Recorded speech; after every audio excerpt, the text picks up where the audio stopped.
Thank you very much again, Sonny Africa, Executive Director of IBON Foundation, for joining us. So in the previous episode, you talked about your foundation.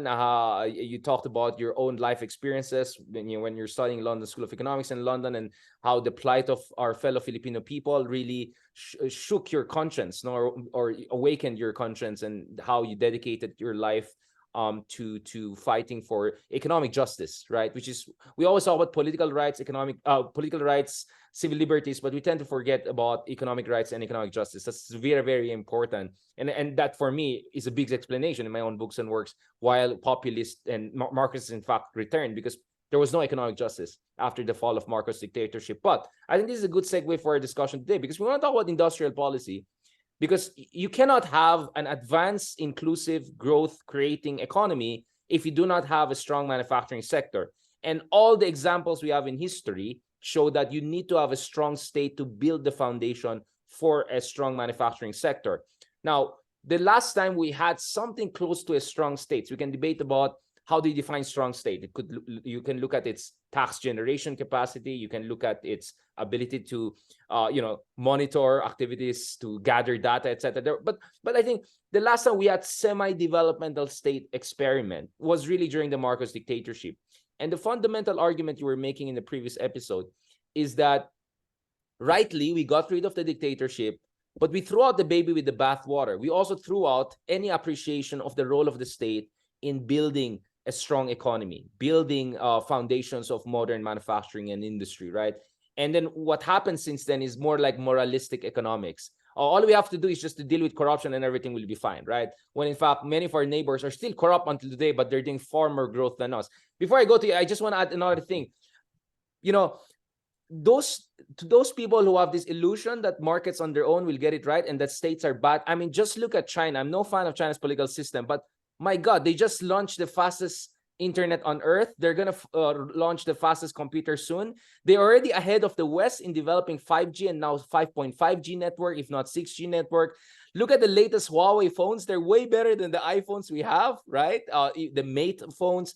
Look at China's BYD EV cars. They're trouncing the Japanese and already knocking at the door of Tesla. You think that came out of what? That came out of public policy. That came out of a conscious strategy by the Chinese state to make sure they dominate the next generation technologies. And now a developing country like China with a per capita income of barely $10,000 is scaring the heck out of the Germany and the US and Japans of this world. I was in Germany last year, and I was in Munich, right, where they make BMW, and the guy said, my goodness, in 10 years, they're gonna trounce us. Even the car auto industry, where we're really strong. The Americans are already so scared of the Chinese. They're imposing all sanctions on Huawei and all their big industries. And the Japanese, they're pulling out all of their cars because everything is being absorbed by China. So we discussed forced technology transfer, but forced technology transfer happens because of state strategy, right? So we're not here to glorify China's horrible political system, but I think we have to give credit when it comes to economic public policy. I think China really has a lot to teach the rest of the developing world. And not to mention, what China is doing is also nothing historically unique. I mean, a lot of late developing countries did things that China is doing today, except on a far smaller scale. Having said all of that, Sonny, just to set the tone, right? In short, the Geely and BYD and Huawei that you're saying, that didn't come out of just entrepreneurial spirit. No, that came from state-backed policy, all right? Just to get the facts right here. Now, Sonny, the question I always say is, bakit hanggang ngayon, yung mga ibang oligarchs natin, ilang dekada na, yung iba ilang century na, none of them have built anything like even VinFast of Vietnam, right? This was a baby oligarch Vietnam just built a few years ago. And that guy right now, with the support of the Vietnamese state, already has one of the biggest EV car industries in the world, at least based on the NASDAQ numbers we saw. At some point, it was third biggest in the world, just behind Tesla and BYD, ahead of Porsche, BMW, Mercedes-Benz, Chevrolet. So, in short, Vietnam envy. Bakit sila may VinFast? Bakit even Vietnam, such a late developing country, is building global manufacturing brands, and the Philippines, hanggang saan na lang tayo? Hanggang Ginebra lang yata. I mean, hanggang Emperador ba? I mean, like, why don't we have those world-class manufacturing tech companies? Why not? Let's start with Marcos. Because Marcos had 21 years to build that. Why didn't Marcos manage to build those global industries with 21 years in power? Because our neighbors were able to do that in that period. Korea, Taiwan, Japan, within one generation or half a generation, they built world industries. China also did that. Okay, wala na, na-excite na ako so much. With that long introduction, Sonny, you can see how passionate. I mean, how many people are so passionate about industrial policy? I should get the gold award for the most industrial policy fanatic guy in the world, because for me it's a matter of pride. As a Pinoy, I want to see Filipino car brands. I want to see Filipino electronics brands. Bakit wala tayo nan? Why didn't Marcos after 21 years didn't do that? Why? What is the reason? So this brings us to industrial policy. Sonny, go ahead. The floor is yours. Sorry, ang daldal ko, but I just want people to know saan galing itong passion ko for this topic. It doesn't sound sexy, but it's very important for us. Well, alam mo, syempre, it's all about government policy eh. I mean, it's so basic kasi even our businessmen, small businessmen, big businessmen, they will react to an environment. And actually, businessmen are the most predictable folks in the world. They want to make a profit. So ganun kasimple lang. And I think the problem actually with our economic policy, they aren't creating the right sort of incentives for those businessmen to go into manufacturing, where it's like the small little, cheap consumer goods or a laptop or high-tech semiconductors or whatever, fourth industrial revolution technology. Businessmen are practical folks. They will work with what's there. And the problem is, so I'm going to go back pa ng konti, it's not so much that the businessmen are telling the government to, open up the economy, all of that, because some of them actually don't want the economy to be open because it affects their interest. I think the primary problem is the government has never had a view to use all the tools at their disposal to encourage Filipino capital and capitalists to go into manufacturing. And the last 40 years is so important kasi may instruments naman eh. There's that, in principle, the bias for Filipino manufacturers, whether big or small, using state enterprises to provide subsidized, energy, transport, giving targeted support to industrial projects na by some calculation are important to actually develop, protection from cheaper foreign goods, all the other financial stuff like industrial financing, foreign exchange support, other incentives.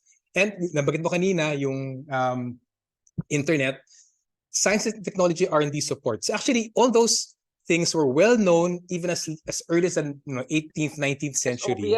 But none of our governments actually took it to heart to do that. Even in Filipino First, it was never about supporting Filipino industry. It was supporting about business based in the Philippines, including American manufacturers dahil sa parity rights, counted as Filipino. So even Filipino First, of course, in the periphery, may ilang mga small Pinoy firms, sapatos, etc., nakapasok sila. But the main beneficiary of Filipino First were actually American manufacturers here. Pero setting it aside.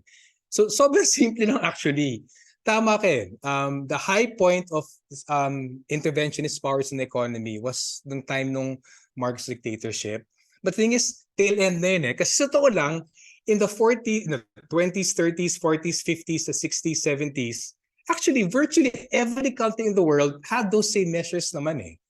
So, if anything, naging problema under the Marcos regime, late 1960s, early 1970s, nanguna pa siya to roll back those intervention measures. Nanguna pa siya to give stuff to foreign investment just to make them come. Nanguna pa siya to take away tariff barriers. So like countries like Malaysia, Thailand, well of course Vietnam, may gera pero tagtagumpay socialist. When other countries here in the region were still protecting their own manufacturing sectors, were still subsidizing to a fault lahat ng mga even innovation producers nila, nauna yung Philippines to roll that back. And I think that's actually our problem kasi the momentum of taking away those measures really took flight after the Marcos dictatorship. Kasi nga, he used nga all these mga instruments for yung self-interest, which is actually a big problem for us right now kasi from this whole range of measures, if you look at the most recent Philippine Development Plan, all the most important policy measures to develop Filipino industry. Wala. They will say, we want to attract foreign investment in manufacturing. Let's give them that. But it's not industrialization eh. Parang nga yung naging kwento natin kanina, you can have foreign investors in the country. Most foreign investment in the last 20 years has been in manufacturing. They base here, they bloat our manufacturing figures, but it's not Filipino industry. It's not developing Filipino technology, Filipino capacity. They're actually not hiring that many Filipinos. Actually importing most of their inputs, not creating opportunities for local manufacturers, etc., etc. So sa amin, it's the government's lack of vision, and I think that total embrace of the religion of the free market, the total notion that the only role of the government fix market failures. Hindi ganyan eh. And there's no example of any country in the world in economic history that developed on the basis of the free market. On the contrary,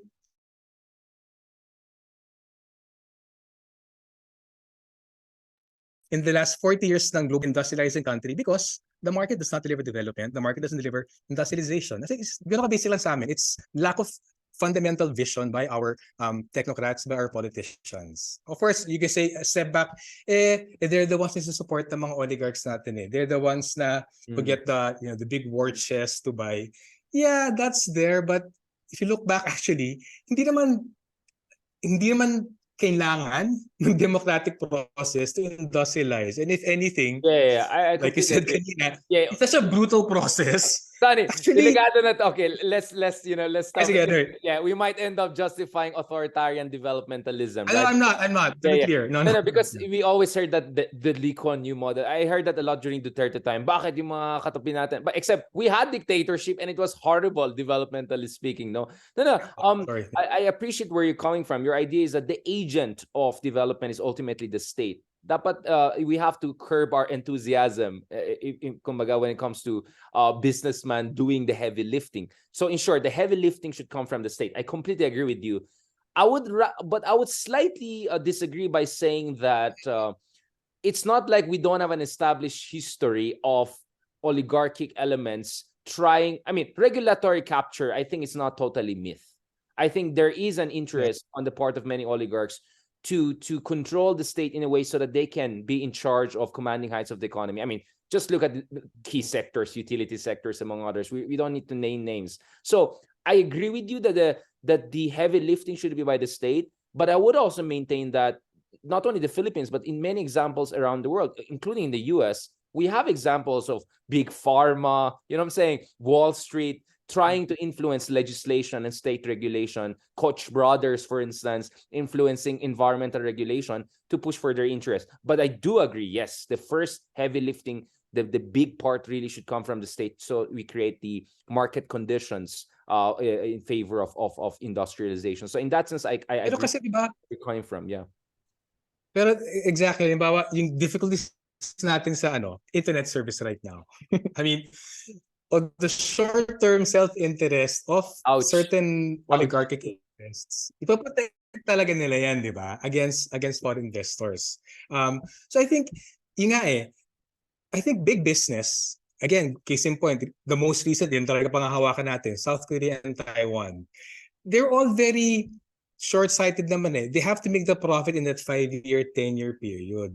So whatever lobbying they do is also within that parameter na what can I expect to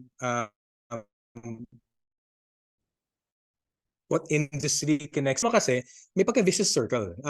It's true on a short-termism. Yeah, there's day-to-day business interest nila. But the thing is, that's because wala nga yung government with the credibility to say, ito ang aming 25-year plan. Whatever little lobbying you do now, ilagay sa balangkas ng longer term plan. Lamang, no? Of course, it means kailangan may enough political forces actually pushing that. But actually, I would also shift now to the secondary point. If we don't have a domestic entrepreneurial class or enough oligarchs with that vision as well, making short-sighted din sila. So I think yun ang naging vicious circle. Primacy palagi dun sa government leaders to have that vision to create that 25, 50 years. Kailangan parang China, di ba? 50 years, 100 years in the future dapat yung planning. But also, Si Stalin secondarily, you have yata to have nagsimula yan, son. capitalist Yeah, just to be historically correct. Yeah, this started with Stalin, right? Yung mga 5-year plan, then 10-year plan, and so on. I mean, the industrialization. Oh, but obviously, again, baka maretag tayo. You know, we're against their political systems.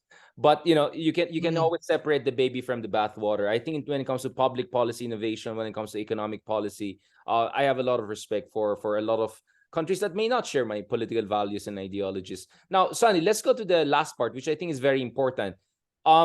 What should be the Marcos strategy? Because this whole performative, Maharlika Fund, pledges FDI, it's just not gonna do it, because the average Filipino people, even us, the middle class, we're all hurting. I mean, for me, it's cheaper to be in Europe, parts of Europe, not all, than in the Philippines for my daily expenses. To be honest, I was saving money when I was in Madrid earlier this year than in Manila. So Madrid is cheaper than Manila in many ways. That's ridiculous, because Madrid has like 6 times more per capita income than Manila. So there's something really troubling with the status quo. So if the middle class like us is complaining, my goodness, kung mga konyo nga na nasasaktan na ngayon, imagine mo yung mga ordinary nating kababayan. I mean, 5,000 grocery right now is normal. I mean, 5,000 is a third of the income of many of our kababayans. This is a crazy situation. So this is not sustainable, and this could backfire politically for Marcos Jr.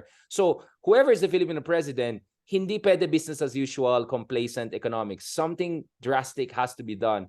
So, Sonny, what is your take? What should be the industrial and trade strategy of this administration, when even in the United States, Biden and Trump are competing in terms of support for labor unions? And recently, of course, the auto manufacturer labor union in the US had a big win because both Biden and Trump were supporting them, right? So even in the heartland of neoliberal economics, neoliberalism is not cool anymore. Industrial policy is back. Made in America is back. Make America first is back. I see that in Germany 4.0 industrial strategy. China has its own version. Lahat may industrial strategy ngayon. Vietnam, Malaysia, Philippines lang hanggang Maharlika Fund na lang tayo. No, hindi pwede yan. We have to do something. So let's go for it. The floor is yours, Sonny. What should be the industrial trade strategy for real development in the Philippines? Well, una, little bit of a footnote. US was a heartland of pushing for neoliberalism, but they're very hypocritical about that. They're a double standard. They only opened up as far as it was their interest. And like you said, in defense industry nila, as industrial policy, even the height of the globalization era, huge subsidies for biotechnology, internet, and all of that. So ano lang, important to clarify na they were never actually practicing the free market even within. They were only going as far as it was in their interest. Funny, But they were pushing it imperial abroad because they were... hypocrisy? Are you talking about imperial hypocrisy? I'm very shocked by that. Of course, empires are not hypocrites. Anyway, actually, okay. Unfortunately, it's so basic lang eh. In terms of a strategy, it starts with thinking that we have to have that strategy. And unfortunately, right now, the Philippine government is not of the view that industrialization is important. They're of the view that let's attract foreign investment. If their manufacturers good, may bragging rights tayo kasi we can say na we're one of the world's leading high-tech exporters. Pero sa amin, step one for the strategy, have to embrace the reality. We need industrialization policy to develop the skills and technology, create the jobs, create the economic surplus, formalize the economy, use our resources for our own benefit instead of exporting it, etc., etc. And I think actually malaking struggle na yun eh. But step one yun. If we don't get there, there's no point about talking about strategy. Ang difficulty siguro right now in terms of talking about strategy, it's always nice to look on roadmaps. Pero yun nga eh, the last great industrializers were actually South Korea and Taiwan. China, dagdag mo na rin, pero sui generis talaga yung China. Ang problema, there's actually no roadmap to look on kasi things have changed in the last 40 years. Halimbawa, in terms of yung ginawa ng South Korea and Taiwan, they're very export-driven because Cold War, the US wanted to support South Korea and Taiwan, bulwark against Chinese communist expansion, inopen up yung markets doon. Pero that's not the way right now. The world is in a long period of global stagnation since the 2008-2009 crisis, made worse by yung COVID. So actually, that export environment that was wielded well by South Korea and Taiwan Wala na yun ngayon. Isang problem yon. Second context, that was not even a period of financial liberalization or globalization in general. Right now, global finance has a much stronger control over yung flows ng finance. The power of finance to create profits even without production, it's so compelling. So now we actually have a problem raising industrial finance, which wasn't the case with, again, the last great industrializers in the 60s, 70s, South Korea and Taiwan. Third, yeah, let's talk about global value chains and stuff. Actually, the real problem with that is there is an illusion of manufacturing capacity in the third world / developing countries / non-industrialized world right now. But the thing is, that layer of shallow industrialization, the manufacturing capacity, they're in our countries like the Philippines, they're in Laguna, they're in Batangas, they're in Cavite, they're in Baguio, but they're not actually domestic manufacturing capacity. And again, Right. which is not the situation.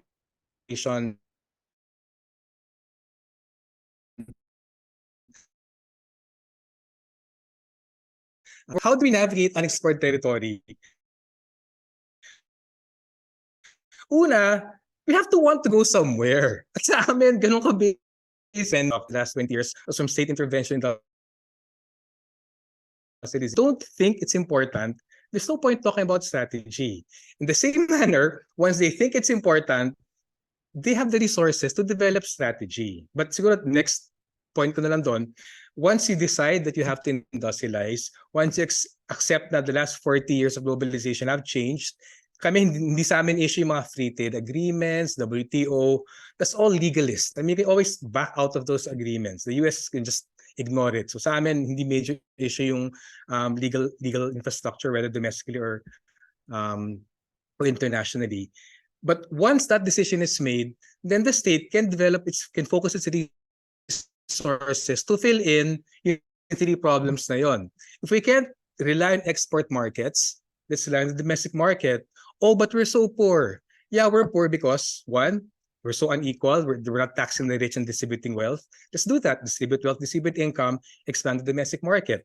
Also, financing. Oh my God, may concentration of financing naman sa Pilipinas. So let's actually tap that, use the state to wield, ibalik in traditional development banking. Pero third, may problem tayo in terms of technology. Well, how do you start developing technology? By doing research and development. Let's invest in research and development. Even for mga micro small enterprise, mas nimble sila, they can experiment, they can make a mistake, hindi masyado malaking technology. And I think in three things na yun, we get the markets, we have the financing, we have technology, domestically. Don't give everything to foreign investors. Parang that's like digging a deeper hole than we're already in right now. Focus properly. And then even yung mga big business natin, they realize, okay, this is where my long-term stake lies. I'm going to support whatever Philippine state is doing for the Philippine economy. Tapos, yun nga, we have to feel our way through it kasi super bagong mundo talaga to. Not even talking about the wars, not even talking about a new financial crisis. I mean, other stuff's gonna happen. Not even talking about yung the fourth industrial revolution technologies, AI, biotech, quantum computing. But yun nga, Sonny, that's precisely why we cannot use the 20th century industrial policy strategy for the 21st century. In fact, not only 21st century, but the post-American 21st century. This is an era of rise of China. This is an era of rise of all sorts of different new technological superpowers, right? Rise of India even to a certain degree. So we cannot use the same template as before. We have to have a 21st century industrial policy that takes these new realities into consideration, including artificial intelligence and the impact it will have on business process outsourcing and many sectors of us. Kaya nga sabi ko whether you want it or not, we need to change. We need to come up with a radical economic strategy because the status quo is unsustainable. It's just not going to work for the 21st century. Call centers, they're going to be threatened by artificial intelligence. But the thing is, may change conditions, pero may basic pa rin sa economy. We need to industrialize. And actually, industrialization nga, hindi naman kailangan ng mga goods you can pick up and drop on your foot. It could be actually capital-intensive, knowledge-intensive na mga industrial products, maybe even services. So pero, bagamat nag-change yung mundo in terms of the exports, finance, and technology, actually maganda yung point about China. But that also means na-shut na yung door kasi in a lot of ways, industrialization is a positional good Like how do you compete with China's manufacturing prowess sa mga lower value added goods. Parang, is there a point we even try to compete? Siguro wala nga. Kaya nga, focus domestically. Tapos, super underestimated, all the mga big industrializers in the past, they had a strong sense of nationalism, hindi na sa vision ng mga tao, ng leaders nila, even in sa public. And I think, yun nga you have to invest in that. I mean, that sense of nationalism doesn't come from anywhere. It has to be prodded. And glorifying FDI, diminishing of what Filipinos can do, that's not the way to go eh. So para sa amin, ang daming elements that have to put in place. Right. Exacto. With changed global conditions, you can do the roadmap from what South Korea and Taiwan did. But what hasn't changed, you have capital, it has to produce, it needs technology, it needs a market. The state can support certain capitalists to produce for the domestic market. And then, what do we have control over?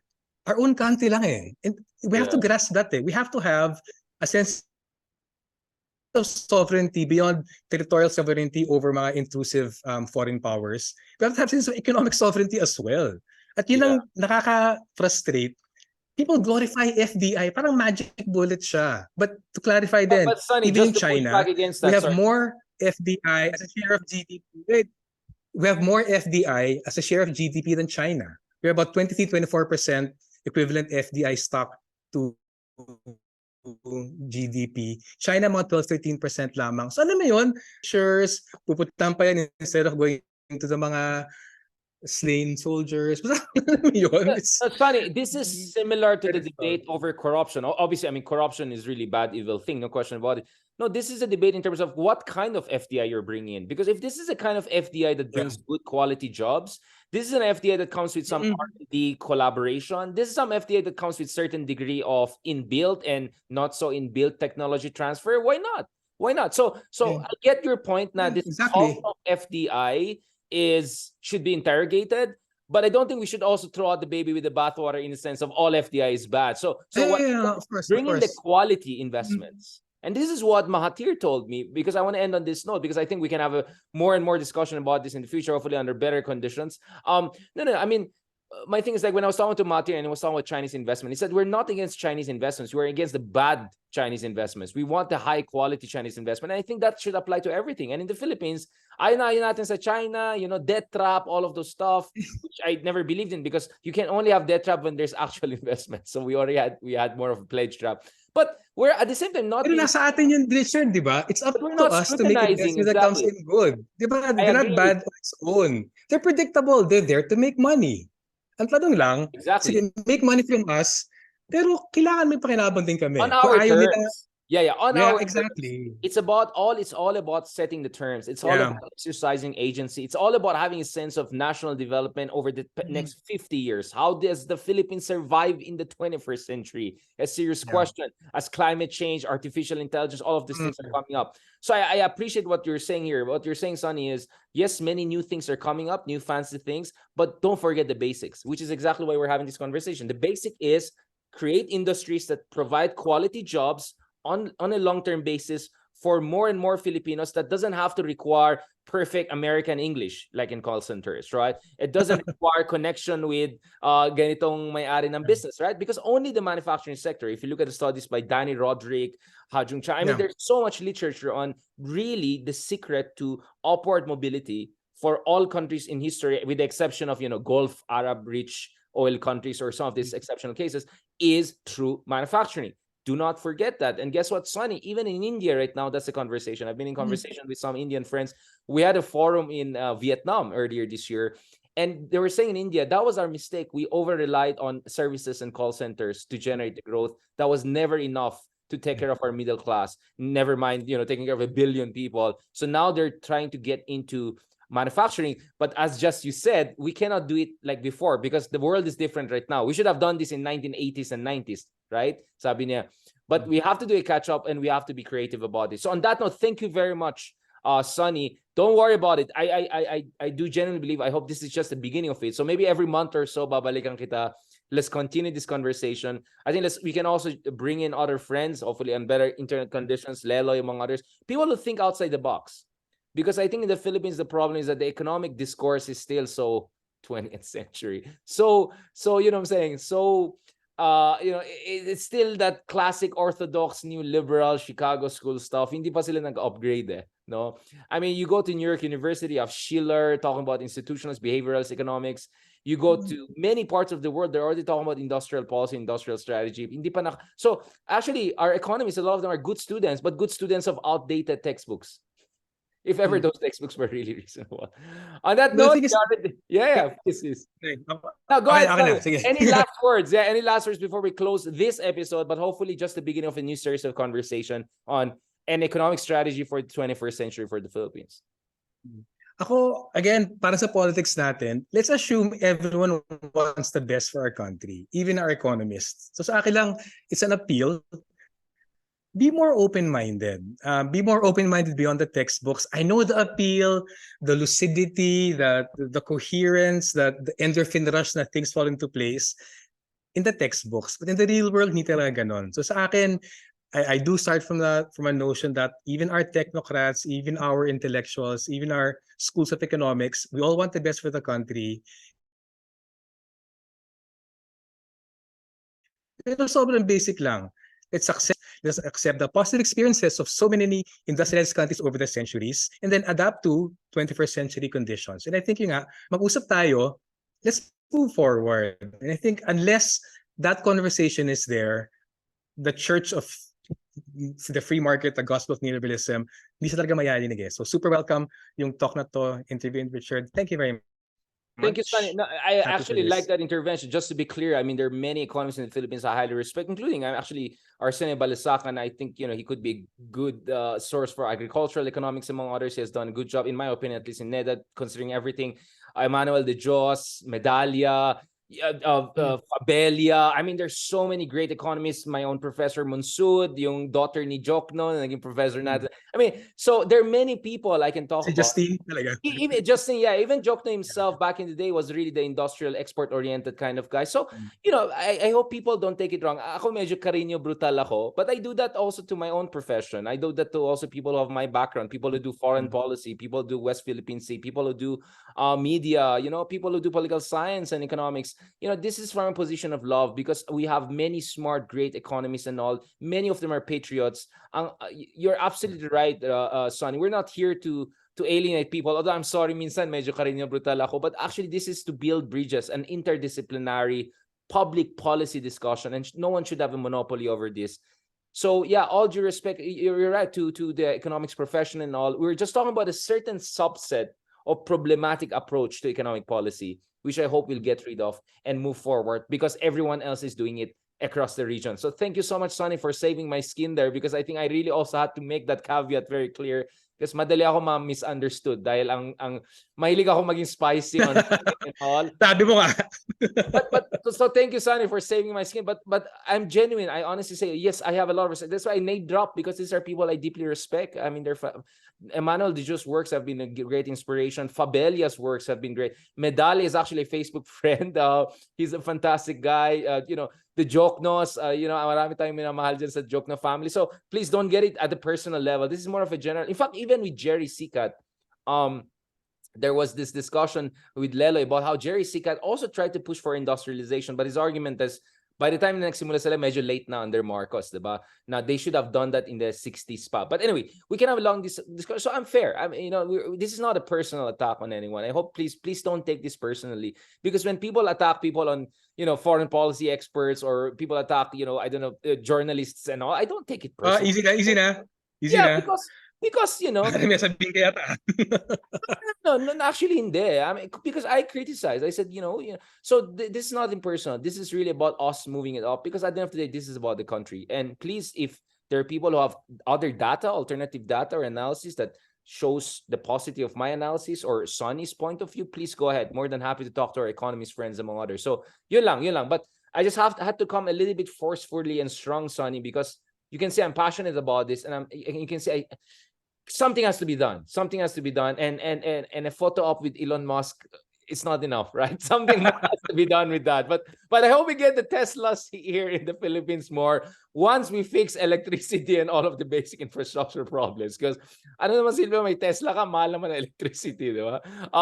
On that note, thank you very much, son. I hope you appreciate also what we're doing here. under imperfect condition. And this is just the beginning of the conversation, God willing. So maraming salamat, Sonny, and talk to you soon. And guys, don't worry. Thank you as well. Final version of this, we're gonna get it out in the coming days. Hopefully, mas maganda yung finalized version, hindi ganun ka-choppy. But I think the latter part of our discussion was pretty clear enough despite all the challenges. Salamat, Sonny. God bless, and talk to you soon. Okay, Richard. Bye-bye. Salamat.